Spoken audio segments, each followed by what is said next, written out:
तमाम ज़राए और वसाइल और तरीके इस्तेमाल करके इस आज़ादी को यकीनी, मुकम्मल और मौसर बनाने की ज़रूरत है। पर कोई बात नहीं, ये सवाल है। खालिद भाई ये बताइएगा कि हम ये मार्का हक भी मना रहे हैं, जश्न आज़ादी मना रहे हैं, लेकिन इस मौके पे खैर मुनासिब तो नहीं, लेकिन शहर की जो हालत है इस वक्त, और चूंकि मानसून का एक सिलसिला जो है वो सर पे आ चुका है, पूरा शहर उधड़ा हुआ है, इस पे आप क्या कहेंगे? जी, आज़ादी का ना फेडरल गवर्नमेंट जो है इस पे कोई उनके ऊपर कोई असर हो रहा है, ना सिंध गवर्नमेंट जो है इसके ऊपर कोई असर जनाब, इसमें ना इबाहम की बात ही नहीं है। 18वीं तरमीम में डेवोल्यूशन ऑफ पावर के पास बाद एक ही जमात है जो हुकूमत कर रही है 17 साल से, जिसको तकरीबन 22,000 अरब हमारी और आपकी वाइट मनी, खून पसीने की से कमाई गई नेशनल फाइनेंस कमीशन से मिली है। सवाल सिर्फ उनसे होता है, हम जवाब उन्हीं को देना है, और ये जवाब का वक्त भी गुजर गया है। ये तो मुंह तोड़ जवाब का मसला है, और कौन हिसाब किताब देगा ये वाला? 17 साल हो गए। कराची क्या ऐसा था? क्या 2008 से पहले कराची ऐसा ही था? नहीं था। तो नतीजा सबको पता है। सवाल किससे करना है सबको पता होना चाहिए, जवाब उनसे मांगना चाहिए जिनके पास सिंध के शहरी इलाकों का कोई मैंडेट 50 सालों में रहा ही नहीं है।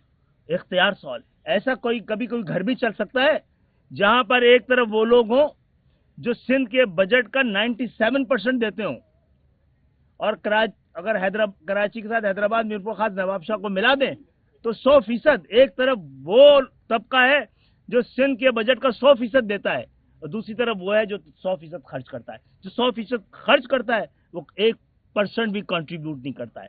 जो 100% देता है उसके पास 1% इख्तियार नहीं है इस पैसे को खर्च कर। यह सूरत हाल इस तरह बरकरार नहीं रखी जा सकती। इसके लिए ऐवानों और अदालतें कम पड़ गई या कमजोर पड़ गई या गैर मौसर हुई तो सड़क जरूर बोलेगी।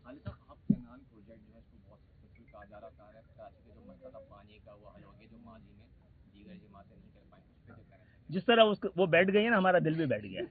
तो अब K4 भी से भी हमें डर लगता है कि K4 में अगर सिर्फ वफाक को करना होता तो शायद बन चुका होता। कुछ लोग सिंध के शहरी इलाकों को अपनी नालायकी और नाअहली और सुस्ती की वजह से तबाह नहीं कर रहे हैं, वो पूरी महारत से कर रहे हैं, पूरे शऊर के साथ कर रहे हैं।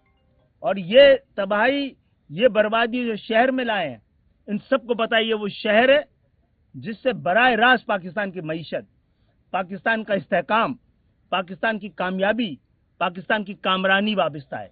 तो आप सोच लें, लेकिन इंशाअल्लाह ताला जो लोग आज यहाँ आपके कैमरे के सामने खड़े हैं वो पाकिस्तान बनाने वालों की औलाद हैं। हम किसी किस्म के देश को बनने के लिए एक सबसे बड़ी दीवार है। हम पाकिस्तान के खिलाफ होने वाली हर साजिश को, और कराची में भी जो कुछ हुआ है 17 सालों में, ये भी पाकिस्तान के खिलाफ है। बताइएगा, मार्का हक भी मनाया जा रहा है जश्न आज़ादी के मौका पर, आप आवाम को क्या कहना चाहेंगे वफाकी सतह पर?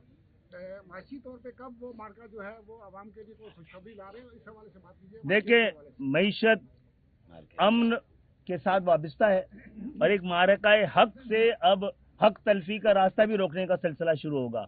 अब ऐसे मारके भी होंगे जिससे हक तलफी रुके, हक की पहचान हो, हक की पहचान शनाख्त की पहचान के साथ होती है, और यही मार्का मईशत में भी तब्दील होगा और मार्का जमहूरियत में भी ये तब्दील होगा इंशाअल्लाह ताला। बहुत बहुत शुक्रिया।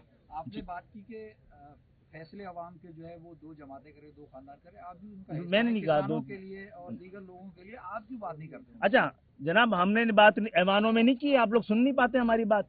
जिस तबके से आप लोग ताल्लुक रखते हैं उसकी आवाज ही नहीं सुनते हैं।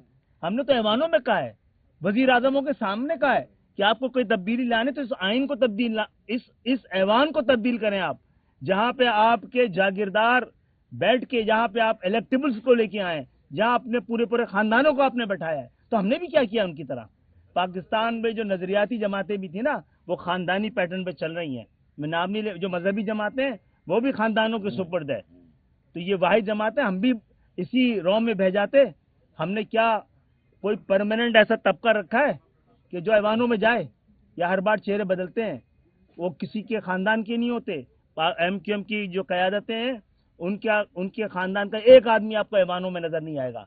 तो हम इन लोगों से क्यों लड़े? हम तो निजाम से लड़ रहे हैं, तरीके से लड़ रहे हैं, और 40 साल का से उसकी सजा भी भुगत रहे हैं। बहुत बहुत शुक्रिया आप सबका। एक सवाल ये करेंगे सर गवर्नर साहब आजकल भाई और भाई की तर्ज सियासत को बहुत याद कर रहे हैं जुमानी अंदाज में, क्योंकि भाई का मामला है जो मानी हो तो दो मायने होते हैं ना, आप जिस तरह लेंगे आपको उस तरह लगेगा। हम सब भाई हैं, हम कहते यही हैं, हम तो कहते यही हैं कि हम भाई एक दूसरे को भाई इसलिए कहते हैं कि बराबरी का मामला है। बाप और बेटे में भी बराबरी नहीं होती, मामू और भांजे में भी बराबरी नहीं होती, भाई भाई में सब बराबरी होती है, भतीजे में भी नहीं है। शुक्रिया बहुत। हमें फॉलो करें सोशल मीडिया पर और विजिट करें हमारी वेबसाइट गाँव न्यूज, हर लम्हा हर खबर आपके साथ। देखते रहिए गाँव न्यूज, न्यूज दैट मैटर्स।